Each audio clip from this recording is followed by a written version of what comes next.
ನೋಡಿ, ಮಳೆ ಅವಾಂತರದಿಂದಾಗಿ ಎಚ್ಚೆತ್ತ ರಾಜ್ಯ ಸರ್ಕಾರ. ಇದು ವಯನಾಡು ಶಿರೂರು ದುರಂತದ ಬೆನ್ನಲ್ಲೇ ಈಗ ಹೈ ಅಲರ್ಟ್ ಆಗಿದೆ ಕರ್ನಾಟಕ ರಾಜ್ಯ ಸರ್ಕಾರ.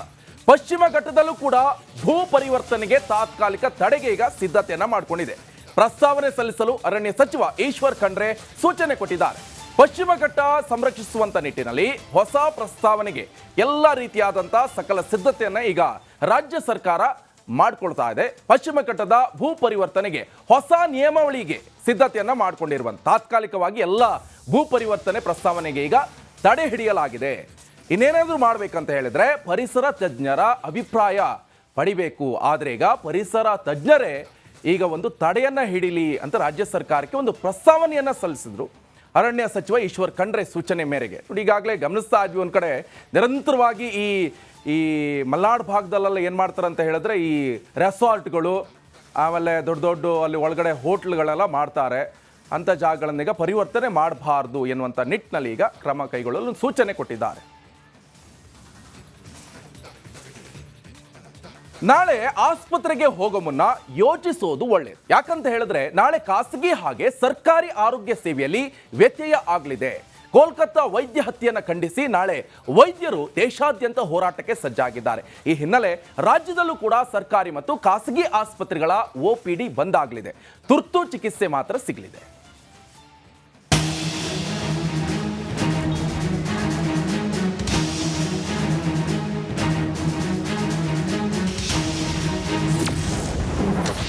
ನಾಳೆ ಸರ್ಕಾರಿ ಖಾಸಗಿ ಆಸ್ಪತ್ರೆಗಳ OPD ಬಂದ್.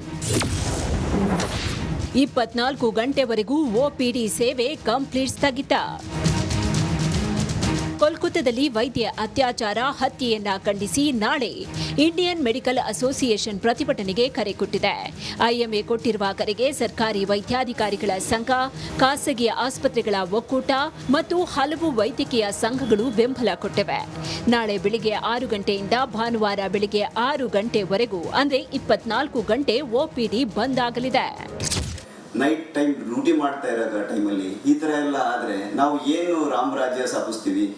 ಸೊ ಈ ನಿಟ್ಟಿನಲ್ಲಿ ಎಲ್ಲರೂ ಸಹಕರಿಸಿ ಈ ವಿಷಯನ ಸಾಕಷ್ಟು ಜನಕ್ಕೆ ಇದು ಸುದ್ದಿ ಹರಡಬೇಕು. ಮಾರಲ್ ಗ್ರೌಂಡ್ಸು, ವ್ಯಾಲ್ಯೂಸು ಎಲ್ಲರದ್ದು ಜಾಸ್ತಿ ಆಗಬೇಕು. ಈ ಥರದ ಇವೆಂಟ್ಸ್ ಆಗಬಾರ್ದು. ಇದಕ್ಕೆ ತಕ್ಕಂತೆ ಕಠಿಣವಾದ ಲಾನ ಎನ್ಫೋರ್ಸ್ ಮಾಡಬೇಕು. ಮತ್ತು ಆ ಹುಡುಗಿ ಜೀವಕ್ಕೆ ಒಂದು ಜಸ್ಟಿಸ್ ಕೊಡಬೇಕು ನಾವು. OPD ಸೇವೆ ಬಂದ್ ಹಿನ್ನೆಲೆ ರೋಗಿಗಳು ಆಸ್ಪತ್ರೆಗೆ ಹೋದ್ರೆ ಚಿಕಿತ್ಸೆ ಸಿಗಲ್ಲ. ಎಮರ್ಜೆನ್ಸಿ ಪೇಷಂಟ್ಗಳಿಗೆ ಮಾತ್ರ ಚಿಕಿತ್ಸೆ ನೀಡಲಿದ್ದಾರೆ. ಬೆಂಗಳೂರಿನಲ್ಲಿರುವ ಎಲ್ಲ ಸರ್ಕಾರಿ ಮತ್ತು ಖಾಸಗಿ ಆಸ್ಪತ್ರೆಗಳಲ್ಲೂ ಪ್ರತಿಭಟನೆ ಕಾವು ಜೋರಾಗುವ ಸಾಧ್ಯತೆ ಇದೆ. ಸರ್ಕಾರಿ ವೈದ್ಯರು ಕಪ್ಪು ಬಟ್ಟೆ ಧರಿಸಿ ಎಮರ್ಜೆನ್ಸಿ ಸೇವೆಯನ್ನ ಮಾತ್ರ ನೀಡಲಿದ್ದಾರೆ. ಖಾಸಗಿ ವೈದ್ಯರು IMA ಸಂಘದ ಎದುರು ಹೋರಾಟ ನಡೆಸೋದಕ್ಕೆ ಸಜ್ಜಾಗಿದ್ದಾರೆ.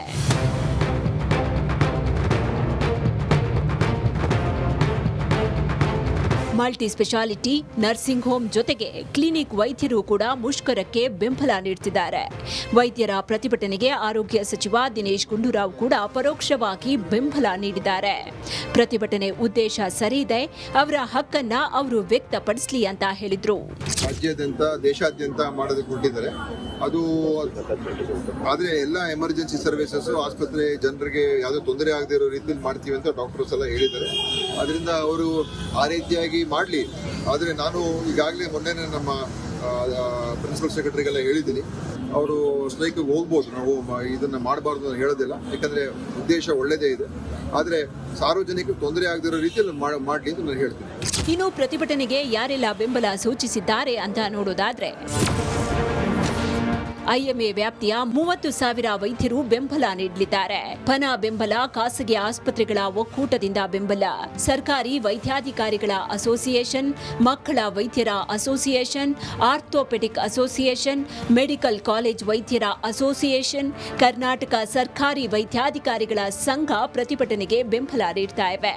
ನಾಳೆ ಕೋಲ್ಕತ್ತಾ ವೈದ್ಯ ಹತ್ಯೆಯನ್ನ ಖಂಡಿಸಿ ಪ್ರತಿಭಟನೆ ಮಾಡ್ತಾ ಇದ್ದು ಆರೋಗ್ಯ ಸೇವೆಯಲ್ಲಿ ವ್ಯತ್ಯಯ ಆಗುವ ಸಾಧ್ಯತೆ ಇದೆ. ಹೀಗಾಗಿ ಸಾರ್ವಜನಿಕರು ಆಸ್ಪತ್ರೆಯತ್ತ ತೆರಳುವ ಮುನ್ನ ಎಚ್ಚರ ವಹಿಸಬೇಕು. ದೀಪ್ತಿ ತೋಳ್ಪಾಡಿ, ರಿಪಬ್ಲಿಕ್ ಕನ್ನಡ, ಬೆಂಗಳೂರು. ಆಲೆಮನೆ ಬಳಿಕ ಈಗ ಮತ್ತೊಂದು ಭ್ರೂಣ ಹತ್ಯೆ ಪ್ರಕರಣ ಬೆಳಕಿಗೆ ಬಂದಿದೆ. ಈ ಕಿರಾತಕರು ಹೆಣ್ಣು ಭ್ರೂಣಕ್ಕೆ ವಿಷವಿತ್ತಿದ್ದಾರೆ. ಆ ಕುರಿತೊಂದು ಕಂಪ್ಲೀಟ್ ರಿಪೋರ್ಟ್ ಇಲ್ಲಿದೆ ನೋಡಿ.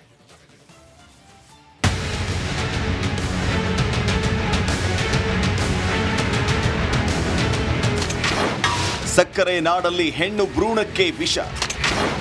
ಅಲೆಮನೆ ಬಳಿಕ ಮತ್ತೊಂದು ಭ್ರೂಣ ಹತ್ಯೆ. ಹೆಣ್ಣು ಅಂದ್ರೆ ಮನೆಯ ನಂದಾದೀಪ. ಹೆಣ್ಣಿದ್ದ ಕಡೆ ಅಲ್ಲಿ ಸಂಭ್ರಮಕ್ಕೆ ಕೊರತೆ ಇಲ್ಲ. ಅಂತಹ ಲಕ್ಷ್ಮಿಯನ್ನ ತಾಯಿಯ ಗರ್ಭದಲ್ಲೇ ಚಿವುಟಿ ಹಾಕೋ ಹೀನ ಕೃತ್ಯಗಳು ನಡೀತಾ ಇವೆ. ಅದರಲ್ಲೂ ಮಂಡ್ಯ ಅಂದ್ರೆ ಸಕ್ಕರೆ ನಾಡು. ಆದ್ರೆ ಇದೇ ನಾಡಲ್ಲಿ ಇದೀಗ ಹೆಣ್ಣು ಭ್ರೂಣಗಳಿಗೆ ಸಕ್ಕರೆ ಅಲ್ಲ, ಬದಲಿಗೆ ವಿಷ ಉಣಬಡಿಸಲಾಗ್ತಾ ಇದೆ. ಇಲ್ಲಿ ಹೆಣ್ಣು ಭ್ರೂಣಗಳನ್ನ ಹತ್ಯೆ ಮಾಡಲಾಗ್ತಾ ಇದೆ. ಅಲೆಮನೆ ಬಳಿಕ ಮತ್ತೊಂದು ಭ್ರೂಣ ಹತ್ಯೆಯ ಕೇಸ್ ಬೆಳಕಿಗೆ ಬಂದಿದೆ. ನಾಗಮಂಗಲದ ಮಾವಿನಕೆರೆ ಗ್ರಾಮದ ತೋಟದ ಮನೆಯಲ್ಲಿ ಭ್ರೂಣ ಹತ್ಯೆ ಮಾಡಲಾಗ್ತಾ ಇದೆ. ಭ್ರೂಣ ಲಿಂಗ ಪತ್ತೆ ಮಾಡ್ತಾ ಇದ್ದಾಗಲೇ ಅಧಿಕಾರಿಗಳು ದಾಳಿ ಮಾಡಿದ್ದಾರೆ. ಡಿಎಚ್ಒ ಡಾಕ್ಟರ್ ಮೋಹನ್ ನೇತೃತ್ವದಲ್ಲಿ ಅಧಿಕಾರಿಗಳು ದಾಳಿ ನಡೆಸಿದ್ದಾರೆ. ಮನೆ ಮಾಲೀಕ ಧನಂಜಯ್, ಗ್ರೂಪ್ ಡಿ ನೌಕರೆ, ಹಾಸನ ಮೂಲದ ಗರ್ಭಿಣಿಯ ಪತಿಯನ್ನ ಅರೆಸ್ಟ್ ಮಾಡಲಾಗಿದೆ. ಜೊತೆಗೆ abortion kit, scanning machine seize ಮಾಡಲಾಗಿದೆ. ಸ್ಕ್ಯಾನಿಂಗ್ ಮಾಡ್ತಾ ಇದ್ದ ಆರೋಪಿ ಅಭಿಷೇಕ್ ಎಸ್ಕೇಪ್ ಆಗಿದ್ದಾನೆ. ಒಟ್ಟಾರೆ ಈ ಹೀನ ಕೃತ್ಯದಲ್ಲಿ ಭಾಗಿಯಾದವರಿಗೆ ಕಠಿಣ ಶಿಕ್ಷೆಯ ಜೊತೆಗೆ ಇನ್ಮುಂದೆ ಇದು ಮರುಕಳಿಸದಂತೆ ಸರ್ಕಾರ ಎಚ್ಚರ ವಹಿಸಬೇಕಾಗಿದೆ. ಆನಂದ್, ರಿಪಬ್ಲಿಕ್ ಕನ್ನಡ, ಮಂಡ್ಯ. ನೋಡಿ, ಅವರೆಲ್ಲ ಬಾಸ್ ಹೇಳಿದ್ರು ಅಂತ ಒಬ್ಬನನ್ನ ಕೊಂದ ಆರೋಪದಲ್ಲಿ ಜೈಲುವಾಸವನ್ನ ಅನುಭವಿಸ್ತಾ ಇದ್ದಾರೆ.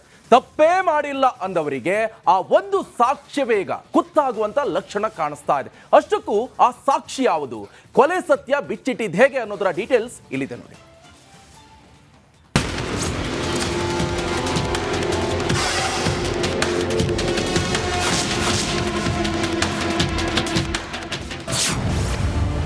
ಕೊಲೆಯ ಕರಾಳ ಸಂಚು ಬಿಚ್ಚಿಡ್ತು ಕೂದಲು.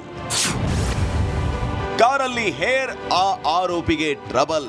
ಈಗ ಎಲ್ಲಿ ನೋಡಿದ್ರು ಕೊಲೆ ಆರೋಪಿ ದಿ ಗ್ರೇಟ್, ಕೋಟ್ಯಾಂತರ ಅಭಿಮಾನಿಗಳ ಪೊರ್ಕಿ ಬಾಸ್ ದರ್ಶನ್ ದೇ ಸದ್ದು. ಯಾವಳನ್ನು ಮೆಚ್ಚೋಕೆ ರೇಣುಕಸ್ವಾಮಿಯನ್ನ ಕೊಂದು ಜೈಲು ಪಾಲಾಗಿದ್ದಾರೆ. ಒಬ್ರಲ್ಲ ಇಬ್ಬರಲ್ಲ 17 ಆರೋಪಿಗಳು ಶ್ರೀಕೃಷ್ಣನ ಜನ್ಮಸ್ಥಳ ಜೈಲಲ್ಲಿ ಮುದ್ದೆ ಮುರಿತಾ ಇದ್ದಾರೆ. ಆರೋಪಿಗಳು ಜೈಲಲ್ಲಿದ್ರೂ ಕೂಡ ಇತ್ತ ಪೊಲೀಸರು ಮತ್ತಷ್ಟು ತನಿಖೆಯನ್ನು ಚುರುಕುಗೊಳಿಸಿದ್ದಾರೆ. ದಿನವಿಡೀ ಚಿತ್ರಹಿಂಸೆ ಕೊಟ್ಟು ಸಾಯಿಸಿದ ರಾಕ್ಷಸರು ಕಾರಿನ ಮೂಲಕ ಶವ ಸಾಗಿಸಿದ್ರು. ಒಂದು ಕಾರಲ್ಲಿ ಶವ ಇದ್ರೆ ಇನ್ನೊಂದು ಕಾರಲ್ಲಿ ಫಾಲೋ ಮಾಡ್ತಾ ಇದ್ರು. ಈಗಾಗಲೇ ಆರೋಪಿಗಳು ಬಳಸಿದ್ದ ಕಾರನ್ನ ವಶಕ್ಕೆ ಪಡೆಯಲಾಗಿದೆ. ಶವ ಸಾಗಿಸಿದ್ದ ಕಾರಿನ ಪರಿಶೀಲನೆ ವೇಳೆ ಒಂದು ಕೂದಲು ಪತ್ತೆಯಾಗಿತ್ತು. ಈ ಕೂದಲನ್ನ ಎಫ್ಎಸ್ಎಲ್ಗೆ ಪರೀಕ್ಷೆಗಾಗಿ ರವಾನೆ ಮಾಡಲಾಗಿತ್ತು. ಆದರೆ ಈಗ ಆ ವರದಿ ತನಿಖಾ ತಂಡದ ಕೈ ಸೇರಿದೆ.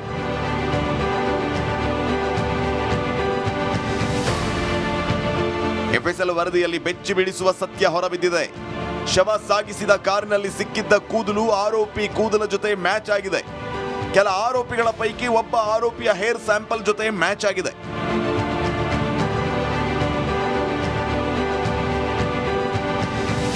ಇನ್ನು ರೇಣುಕಸ್ವಾಮಿ ಶವ ಇದ್ದ ಕಾರಲ್ಲಿ ಕಾರ್ತಿಕ್, ಕೇಶವಮೂರ್ತಿ, ರವಿಶಂಕರ್ ಇದ್ರು. ಇವರ ಪೈಕಿ ಒಬ್ಬನ ಹೇರ್ ಸ್ಯಾಂಪಲ್ ಇದರ ಜೊತೆ ಮ್ಯಾಚ್ ಆಗಿದೆ. ಈ ವರದಿ ಪೊಲೀಸರಿಗೆ ಮತ್ತೊಂದು ಬಲವಾದ ಸಾಕ್ಷ್ಯವಾಗಿದೆ. ಈಗಾಗಲೇ ಸಾಕಷ್ಟು ಸಾಕ್ಷ್ಯ ಹಾಗೂ ಸಾಕ್ಷಿಗಳ ಹೇಳಿಕೆಯನ್ನ ಪೊಲೀಸರು ಸಂಗ್ರಹಿಸಿದ್ದಾರೆ.